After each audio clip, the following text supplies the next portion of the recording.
Bismillahirrahmanirrahim. Assalamualaikum warahmatullahi wabarakatuh. Kita kembali melanjutkan pembahasan di dalam buku At-Taqi pada video yang ke-13, ilustrasi gambar makhorijul huruf. Pada ilustrasi gambar ini kita bisa melihat makhraj dari 28 huruf hijaiyah. Setiap huruf punya makhrajnya masing-masing atau tempat keluarnya masing-masing. Maka tempat keluarnya huruf itu mengikat pada huruf tersebut. Dia tidak bisa dipindahkan. Apabila makhrajnya tidak diberikan, maka pasti bunyi hurufnya tidak pas atau samar bunyi hurufnya. Maka untuk pengucapan huruf, kita harus memberikan makhraj dari huruf tersebut. Di sini ada makhraj huruf yang keluar dari dua bibir, yaitu huruf mim, waw dengan huruf ba. Contohnya huruf ba. Ba ini makhrajnya adalah bertemunya dua bibir. Maka apabila bibirnya tidak menempel, maka pasti ba-nya tidak akan bisa diucapkan. Coba ucapkan ba tanpa menempelkan bibir. Tidak bisa. Harus menempel ba. Ba baru bisa diucapkan huruf ba-nya. Maka makhraj bersifat mengikat. Lalu dari dua bibir keluar tiga huruf, yaitu huruf mim, waw dengan huruf ba. Ada makhraj yang keluar dari ujung gigi seri bagian atas ke bibir bawah bagian dalam. Nah, ini adalah huruf fa. Kita lihat di sini ujung gigi seri atas ada garis penghubung ke bibir bawah bagian dalam, berarti makhraj fa adalah ujung gigi seri ke bibir bawah bagian dalam. Fa. Lalu makhraj huruf yang paling banyak itu keluar dari ujung lidah. Ujung lidah sejajar gigi seri bawah atau ujung lidah pada posisi diam, karena kalau ujung lidah kita sedang diam pasti sejajar dengan gigi seri bawah. Maka posisi ini keluar huruf sin, shod, zai. Maka dalam pengucapan huruf sin, shod, dan zai jangan diangkat-angkat ujung lidahnya, karena makhrajnya adalah lidahnya harus sejajar gigi seri bawah. Jangan diangkat karena sin, shod, dan zai ini punya sifat sofir, bunyi yang tajam. Bunyi yang tajam hanya bisa muncul ketika tidak ada hambatan. Maka ketika tidak ada hambatan, bunyi suara akan mengalir dengan tajam. Maka sin, shod, dan zai biarkan ujung lidahnya diam di tempat, sehingga sifat sofir atau bunyi yang tajam akan muncul. Lalu ujung lidah ke ujung gigi seri atas, maka di situ ada tiga huruf, yaitu huruf zal, zo, sama huruf sa. Zal, zo, sa. Maka tiga huruf ini cara mengucapkannya adalah ujung lidah kita menempel lembut di ujung gigi seri atas. Za, zo, sa. Nah, itu cara mengucapkannya, ujung lidah di ujung gigi seri atas. Nah, maka makhraj ini harus di ujung, karena kalau di tengah gigi nanti bunyi hurufnya tidak akan pas. Contoh, kalau bunyi ujung za, zo, sa, bunyi ujung. Kalau bunyi tengah za, zo, sa, tidak pas dia. Za, bukan za tapi za, ujung lidah. Ujung lidah ke ujung gigi seri. za, paskan di ujung gigi. Nah, ini salah satu makhraj yang sering bergeser. Kenapa bergeser? Karena posisi ujung lidah itu tempatnya sedikit, hanya di ujung. Nah, maka pada umumnya lebih nyaman meletakkan di tengah gigi. Jangan di tengah, nanti bunyinya tidak pas. Dia harus di ujung gigi seri. Maka paskan ujung lidahnya ke ujung gigi. Za. Dan juga bukan dengan menggigit lidah. Za. Jadi bukan digigit lidahnya, tapi lidahnya itu menempel lembut di ujung gigi seri atas. Artinya bukan dikeluarkan ujung lidahnya, bukan za, tapi za, ujung lidah ke ujung gigi seri atas menempel lembut.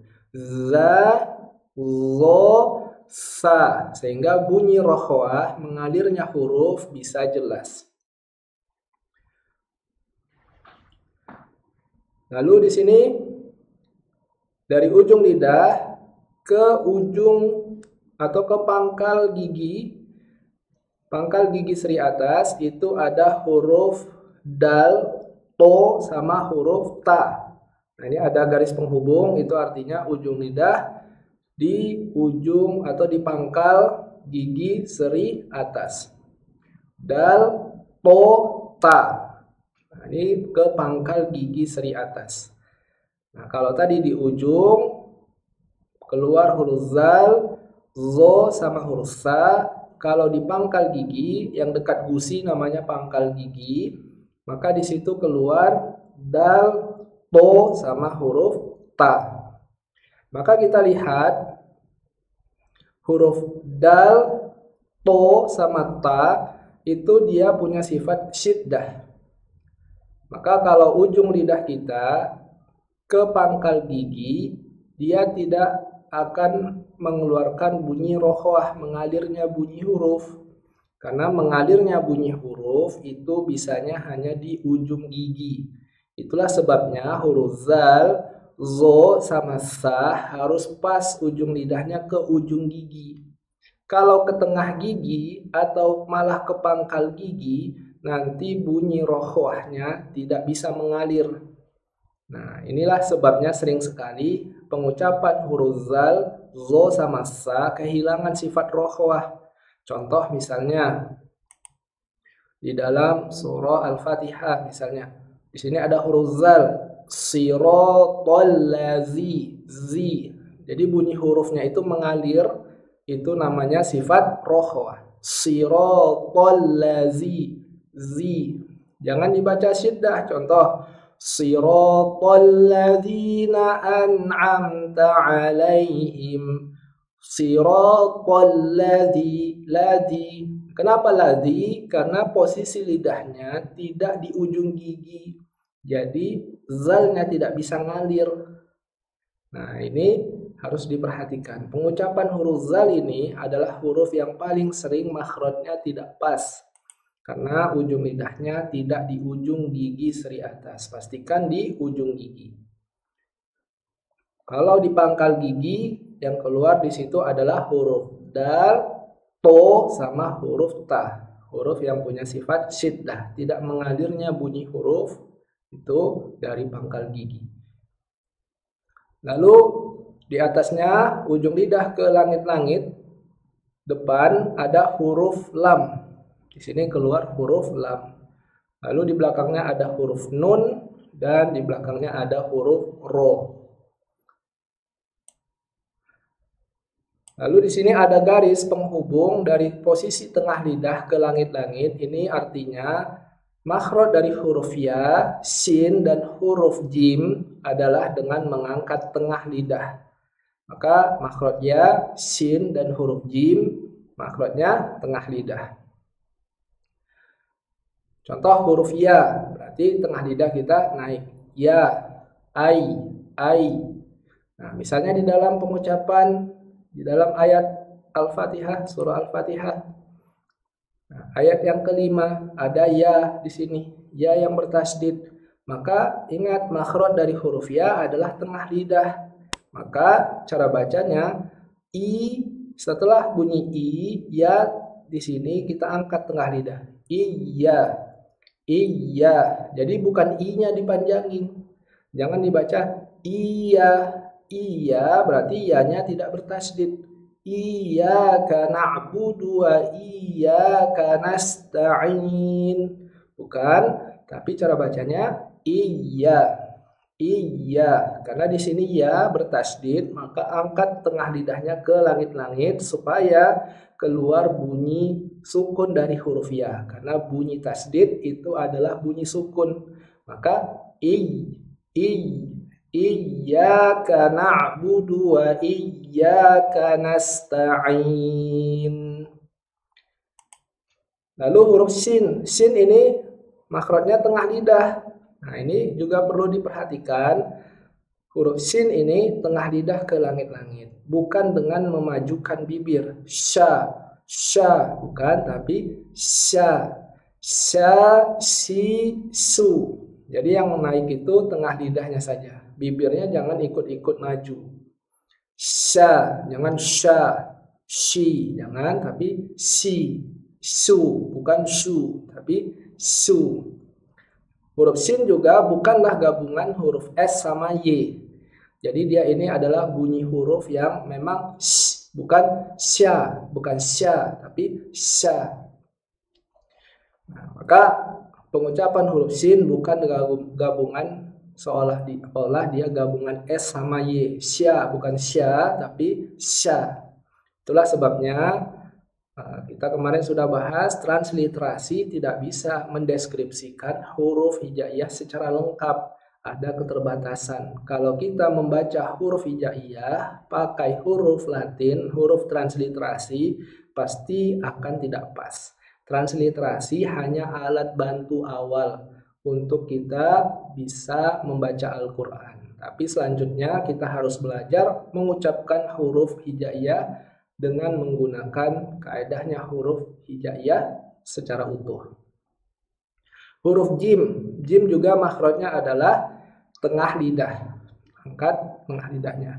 Ja, ji, ju. Nah, huruf jim ini ada yang perlu diperhatikan, yaitu makhrajnya itu jangan mengangkat tengah lidah ke langit-langit yang terlalu ke depan.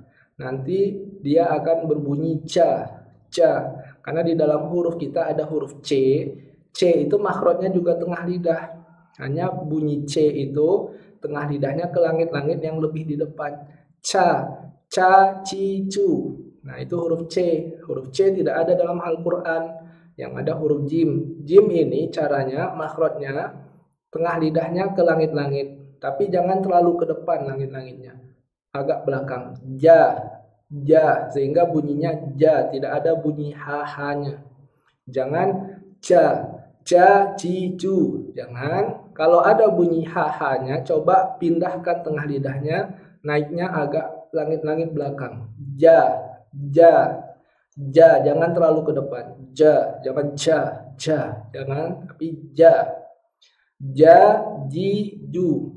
Nah, ini sering juga pengucapan huruf jim yang makhrajnya langit-langitnya terlalu, tengah lidahnya menempat ke langit-langit yang bagian terlalu depan. Agak ke belakang supaya bunyi jimnya tidak ada ha-nya. Lalu dari pangkal lidah ke langit-langit belakang itu ada huruf qaf sama huruf kaf. Dan dari tenggorokan bagian atas ada huruf kho sama huruf ghain. Nah, ini satu makhraj. Kho, ghain. Kenapa kho sama ghain satu makhraj? Karena yang berbeda dari huruf kho sama ghain adalah dari sisi sifat, cara kita mengucapkan huruf. Kalau kho ini dihembuskan nafasnya, hamas. Kalau ghain jahar, tidak dihembuskan nafasnya. Ro, ri, ru. Kalau kho, khi, khu. Perbedaannya hanya dari sisi nafas. Lalu dari tengah tenggorokan ada huruf ain sama ha. Nah, ini harus pas di tengah tenggorokan. Ain ini adalah huruf yang perlu dilatih secara ekstra karena ain ini sering sekali menggunakan makhraj hidung. maka jangan pakai hidung, tapi tengah tenggorokan. A, ai, au. Nanti kita akan bahas cara melatih huruf ain agar benar-benar keluar dari tengah tenggorokan. Lalu tenggorokan bagian bawah ada huruf hamzah sama huruf h. Hamzah dan h. Tidak sampai ke dada, tidak ada yang makhraj dada, hanya tenggorokan bagian bawah. A, h.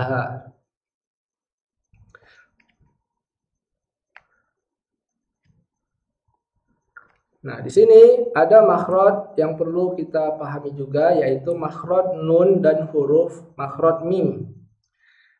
Kenapa makhraj nun dan mim? Karena kondisi pengucapan huruf nun dan pengucapan huruf mim nanti ada kondisi di mana kita harus membaca huruf nun dan huruf mim dengan bunyi yang samar. Jadi bunyinya itu tidak jelas. Maka bagaimana cara mengeluarkan nun dan mim yang makhrajnya, yang bunyinya tidak jelas? Caranya adalah kita lihat makhrajnya. Makhraj nun adalah ujung lidah ke langit-langit depan. Maka cara membuat huruf nun menjadi tidak jelas, jangan berikan makhraj nunnya. Nah, sehingga bunyinya mengalir ke hidung. Bunyinya adalah lidah kita diam saja di tempat. Jangan naik ke langit-langit. Jadi lidah kita itu diam saja di tempat. Lidah diam di tempat. Maka bunyinya mengalir ke hidung dengan bunyi nun yang samar. Tapi kalau lidah kita tempatkan di makhraj nun, maka nunnya jadi jelas. Nunnya jadi jelas. Maka kalau kita ingin menyamarkan nun dalam kondisi bunyi ikhfa, maka makhrajnya tidak kita berikan, biarkan lidah kita diam saja di tempat. Maka nunnya akan samar. Demikian juga mim. Nanti ada kondisi huruf mim dibaca samar. Misalnya mim ketemu huruf ba, namanya ikhfa syafawi. Maka mimnya itu dibaca samar. Gimana cara menyamarkan mim? Kita lihat. Makhrajnya mim adalah bertemunya dua bibir. Ma, am, im, Berarti kalau kita ingin menyamarkan sama. Jangan berikan makhrajnya secara sempurna. Jadi bibirnya itu tidak menempel, ada sedikit jarak, mungkin sekitar selembar kertas. Im, maka nanti bunyi mimnya menjadi samar. Kalau dijelaskan ditempelkan bibirnya. Nah, ini cara kita untuk mengucapkan huruf yang samar. Hanya berlaku untuk huruf mim dan huruf nun. Selebihnya semua huruf diberikan makhrajnya secara sempurna. Lalu di bawah ada huruf yang spesial karena harus digambarkan juga dari atas, yaitu huruf dot. Huruf dot ini makhrajnya adalah sisi lidah ke gigi geraham. Nah, boleh gigi geraham kiri atau kanan, atau boleh keduanya. Nah, maka makhraj dot, angkat lidahnya menempel di sisi lidahnya menempel di gigi geraham. Do. Nah, ini lidah kita angkat lalu menempel di gigi geraham. Do. Dan punya sifat rokhwah, mengalirnya bunyi huruf do. Bunyinya. Kenapa dia harus rokhwah? Karena dot itu punya sifat istitolah, bunyi huruf yang memanjang. Maka bunyi huruf istitolah ini hanya muncul kalau dia rokhwah, mengalir bunyi hurufnya. Jadi dia bukan syiddah, tapi rokhwah, mengalir hurufnya. Tapi mengalirnya tidak panjang. Hanya untuk memenuhi sifat istitolahnya, bunyi yang memanjang. Do, di, du. Do, di, du. Baik, ini dia ilustrasi dari gambar makhorijul huruf. Insyaallah kita lanjutkan pada pembahasan berikutnya. Assalamualaikum warahmatullahi wabarakatuh.